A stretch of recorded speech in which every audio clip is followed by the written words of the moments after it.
আসসালামু আলাইকুম, this Nazmul from road venture. Welcome back to the channel everyone. আশা করি সবাই ভালো আছেন। নতুন একটা ব্র্যান্ড নিউ ব্লগ আছে শুরু করতেছি তাবনগর থেকে। এখন সময় হচ্ছে এক্স্যাক্টলি 5:41। তো আপনারা জানেন, আমার ভিডিও যারা রেগুলারলি দেখেন তারা জানবেন যে আমি previously Yamaha FZ V3 use করে আসছি একটা লং টাইম, 150 সিসির বাইক। তারপরে হচ্ছে গিয়ে হর্নেট 2.0 আসলাম, 185 সিসি ইঞ্জিন। তো ওইটাও যদিও বলতে পারেন 185 সিসি হলেও ওটার পারফরমেন্স ইজ লাইক 150 সিসির মতোই। তো ওই বাইকগুলা যখন আমি ইউজ করছি একটা লং, মানে বিশেষ করে ইয়ামাহার কথা যদি বলি, ইয়ামাহা একটা লং টাইম ইউজ করছি। তো ওইটার বাইকের সম্পর্কে আমার মোটামুটি ভালো ধারণা আছে, এবং ওইটার মেনটেন্যান্স কস্টের কথা যদি বলি মোটামুটি তুলনামূলক অনেক কম ছিল। আপনি মেনটেন্যান্স কস্টের মধ্যে I am talking about regular parts like হচ্ছে ব্রেক প্যাডস বা হচ্ছে air filter, Mobil filter, engine oil, সব কিছু মিলায় যদি বলি তাহলে ওইটার মেনটেন্যান্স কস্ট অনেকটা কম ছিল। এখন তো কারেন্টলি ইউজ করতেছি ইয়ামাহা FZ25। যখন এই বাইকটা কিনি এবং এই বাইকটা রেগুলারলি ইউজ করা শুরু করি, তখন হচ্ছে গিয়ে আসল মেনটেন্যান্স কস্টের জিনিসটা হারে হারে টের পাই। হায়ার সিসি বাইক যখন আপনি একটা ইউজ করবেন, ডেফিনেটলি এই বাইকের সাথে কিছু জিনিস অ্যাড হবে, যেমন হচ্ছে পাওয়ার, ব্রেকিং, কন্ট্রোল, প্রেসিশন, সব কিছু অনেক বেশি বাড়ে, এবং ওইটার সাথে যেটা হয় যে বাইকের ওভারঅল মেনটেন্যান্স কস্টও বাইরে যায়। তো আগে যেমন হচ্ছে আপনার খুব কম খরচে একটা বাইক মেনটেন করতে পারতাম, বাট এটা এখন আর পারি না, কারণ এইটাতে ওভারঅল কস্টিং বেশি, ফুয়েল খরচ বেশি, ইঞ্জিন অয়েলের দাম বেশি, ইঞ্জিন অয়েলের ক্যাপাসিটি বেশি। সো আমার বোতল কিনতে হচ্ছে বেশি, ফ্রিকুয়েন্টলি বেশি, তেল খাচ্ছে বেশি, সো তেলটাও ভরতে হচ্ছে ফ্রিকুয়েন্টলি। তো এই সব কথা চিন্তা করলে 250 সিসি মেনটেন্যান্স কস্টটা একটু বেশি। লাস্ট এই জিনিসটা ভালো মতো ফিল করতে পারলাম কালকে যখন বাইকের ইঞ্জিন অয়েলটা চেঞ্জ করলাম তখন। যদিও হ্যাঁ, এখানে এমন না যে প্রথমবার আমি ইঞ্জিন অয়েল চেঞ্জ করছি, ব্যাপারটা তা না, কিন্তু যদি মানে এখন কেন বলতেছি, এর আগে যখন ইঞ্জিন অয়েল ইউজ করছি সবসময় মিনারেল ইউজ করছি, এই জন্য গায়ে অতটা লাগে নাই। 700 টাকার 2টা বোতল কিনছি ইয়ামাহা লিউবের, হয়ে গেছে। একটা বোতল এক্সট্রা যেটা ছিল ওইটা 2বার থেকে 3বার ইউজ করা যেত।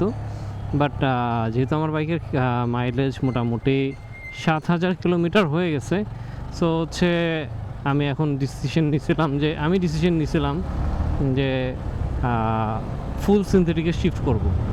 তো ফুল সিনথেটিক যখন আমি যাচ্ছি তখন আমার এক একটা বোতল মিনিমাম পড়তেছে হচ্ছে গিয়ে 1400, 1450-1500 টাকার আশপাশে। তো গতকালকে ইঞ্জিন অয়েল কিনতে গেলাম, আমি আগে ইউজ করতাম হচ্ছে গিয়ে শেল অ্যাডভান্স আলট্রা, যেটা এখন কারেন্টলি দাম হচ্ছে গিয়ে 1500 টাকা। প্রিভিয়াসলি 1450 বা 1400 টাকা দিয়ে কিনতে পারছি, এখন এটা 1500 টাকা হয়ে গেছে। তো পরে চিন্তা করলাম যে আসলে ওটা তো অনেকদিন ইউজ করছিলাম, ওটার এক্সপিরিয়েন্স সম্পর্কে জানি, ইঞ্জিন অয়েলটা বেশ ভালো একটা ইঞ্জিন অয়েল। আচ্ছা, লেটস ট্রাই সামথিং নিউ।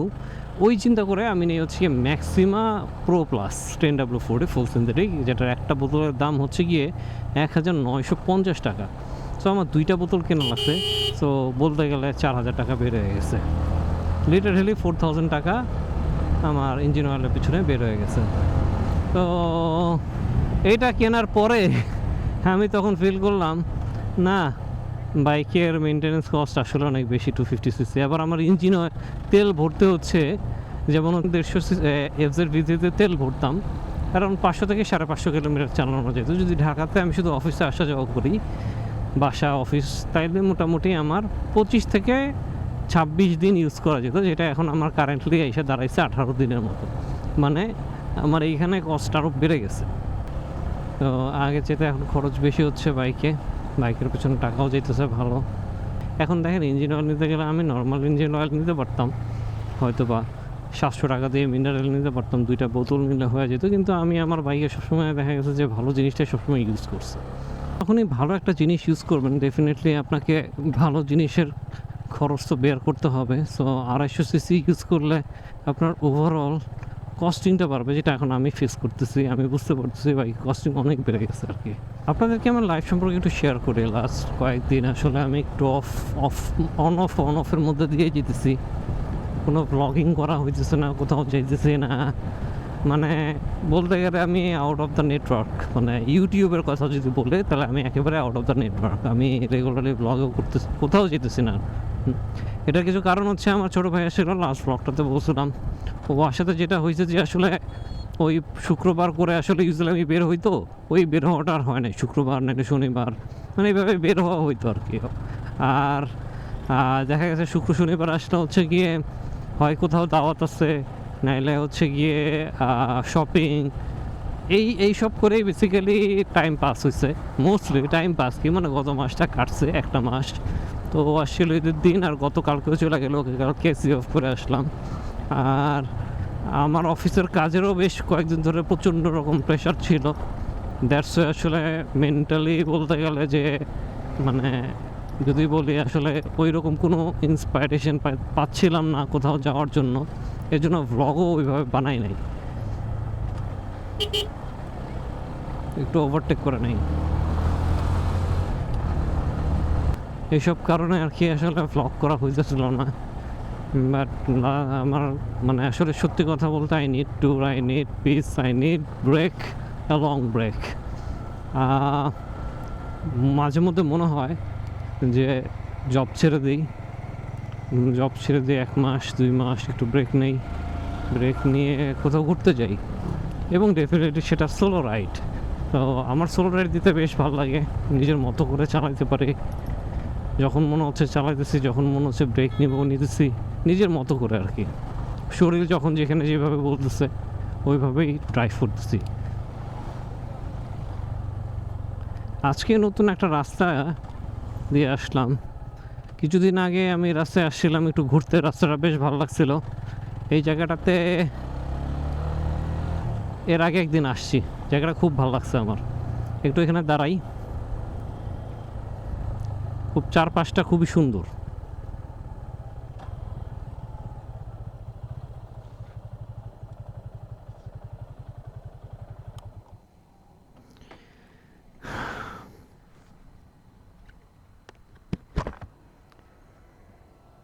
জায়গাটা অন্যরকম একটা ভিউ, আমি এই জায়গাটা কখনো আগে আসি নাই বলতে গেলে, আজকে সেকেন্ড টাইম আসছি। এর আগে একদিন আসছিলাম একটা কলিগের সাথে, এসে ঘুরে গেছি, জায়গাটা চিনে গেছি। বাট আজকে আবার আসলাম ঘুরতে। ঘুরতে কি বেসিক্যালি আজকে একটু বের হয়েছিলাম খিলগাতে, একটা TWS নষ্ট হয়ে গেছিলো, CMS বার্স। সো ওইটা ঠিকঠাক করলাম, ঠিক করে এখন বাসার দিকে আগাইতেছি। তো ভাবলাম যে একটু ভিতর দিয়ে ঢুকি, অনেক দিন ব্লগ করা হয় না, আপনাদের সাথে সব কিছু শেয়ার করি, জায়গাগুলো দেখাই। জায়গাটা সুন্দর, যতদূর চোখ যায় ফাঁকা আর ফাঁকা। এটা হচ্ছে কি সান ভ্যালি প্রজেক্ট মনে হয়। সো এদিক দিয়ে ইউআইউতে ঢোকা যায়। তো এখন আমি দেখি ইউআইউ ওদিক দিয়ে ঢুকবো, দেন 300 ফিট হয়ে বাসে চলে যাবো। আমি এখন আসলে কোনো এক্সট্রা জ্যাম ট্যামের মধ্যে পড়তে চাইতেছি না। এদিকে হর্স রাইডিংও হয়, যদি কেউ হর্স রাইডিং শিখতে চান তারাও আসতে পারেন। সো হর্স রাইডিংয়ে আমি ওদিন লাস্ট যেদিন আসছিলাম ওই দিন দেখছি এখানে হর্স রাইডিংয়ের প্র্যাকটিস চলতেছে। আমি এখানে মানে আমি আন্দাজি বললাম, আমার কাছে মানে হর্স দেখে মনে হইলো ও হইতে পারে এই যে রাইট, এই জায়গাটাতেই হর্স রাইডিং হয়। এই জায়গাটাতে আজকে ঘোড়া টোড়া দেখতেছি না কোনো, বাট এই জায়গাটাতে হর্স রাইডিং হয়। আর রাস্তাটা খুবই সুন্দর, মানে বাট এখানে খাওয়ার ওরকম কোনো জায়গা টায়গা নেই, কোথাও পয়সা ধরেন একটু খাওয়া দাওয়া করবেন বা রেস্টুরেন্ট এরকম কোনো কিছু দেখতেছি না। এখানে লিখে রাখছে সর্বোচ্চ স্পিড লিমিট হচ্ছে গিয়ে 30। এখানে কোনো একটা স্কুল আছে I guess, Glen Rich international school. তো সামনে দিয়ে মনে হয় ইউআইতে যাওয়া যাবে। সো আমার ইউনিভার্সিটির দিক দিয়েই বের হবো, দেন জলসিঁড়ি হয়ে 300 ফিট দিয়ে বাসায় চলে যাবো আর কি। এটা হচ্ছে প্ল্যান। আমি এখন আর কোনো জ্যাম খাইতে চাইতেছি না, এতক্ষণ অনেক জ্যামের ঠেলা আসছি এই পর্যন্ত। সো জ্যাম ছাড়ার পরে তারপরে বের হয়ে যাবো আর কি।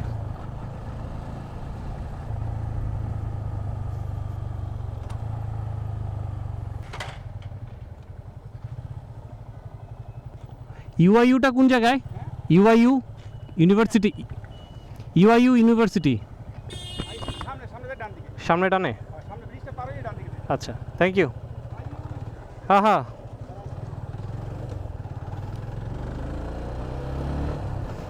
ওনাকে বলছে ইউআইইউ বলছি উনি আইইউ ইউ যাই হোক, এই যে চলে আসছি। ও এই রাস্তায় অনেক আগে একবার আসছিলাম, বাট এদিক দিয়ে কখনো ঢুকি নাই, আজকে প্রথমবার আসলাম। ও জায়গাটা সুন্দর, এদিকে আমার পুরনো অফিস ছিল। যাই দেখি একটু অফিসের সামনে দিয়ে একটু ঘুরনা দিয়ে আসি। অফিসটা আছে কিনা আমি জানি না, বা ওইখানে কে আছে সেটাও জানি না এখন। এই জায়গাতে আমার পুরনো অফিস ছিল আগে। আমি এদিক দিয়ে হেঁটে আসতাম, সামনে অফিস আছে।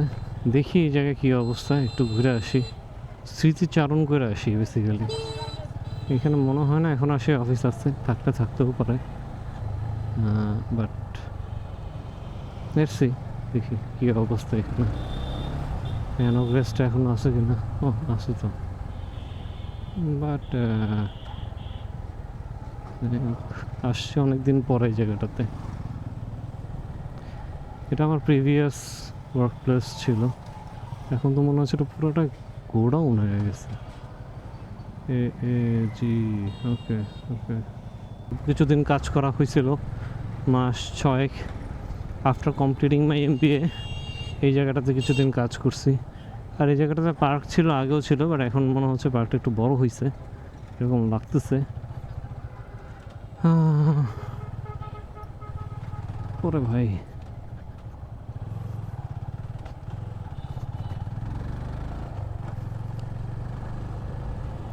সবাই এক রাস্তা দিয়ে যেতেছে, এক রাস্তা দিয়ে আসতেছে। এই এলাকার রাস্তাটা খুব একটা ভালো না, ভাঙাচোরা এই সাইডে। জায়গাটা এখনও ঠিক হয় নাই। এটা আমার ইউনিভার্সিটি, এখান থেকে আসলে আন্ডারগ্রেড কমপ্লিট করছিলাম, বাট এই ক্যাম্পাস থেকে না। এই ক্যাম্পাসটা অনেক পরে হয়েছে।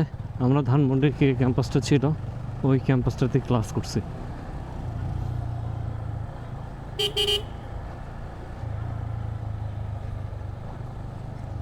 এখানে তো এখন অনেক কিছু হয়েছে, ইউনিমার্ট, ইউনিভার্সিটি, আরও অনেক কিছু, বাট আর এইখানে বলা যায় যে ঢাকার মধ্যে মোস্ট বিউটিফুল মসজিদ, মসজিদটা অনেক সুন্দর।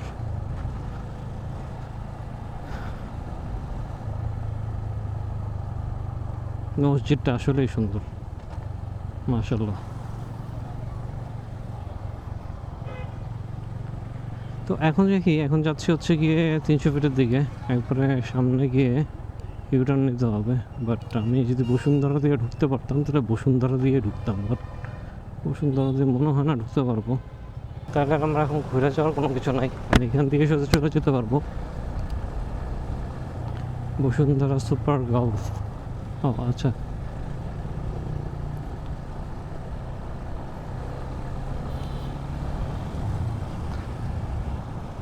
জায়গাটা সুন্দর, এই রাস্তাটা বরাবরই সুন্দর লাগে, যদি এই রাস্তাটা একটু বাম্পি রাস্তা, মানে উঁচা নিচা উঁচা নিচা উঁচা নিচা, বাট এই এলাকাটা সুন্দর।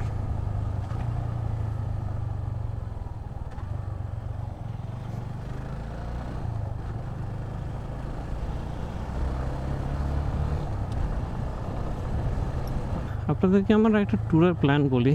9 তারিখে, দ্যাট মিনস জুলাই মাসের 9 তারিখে,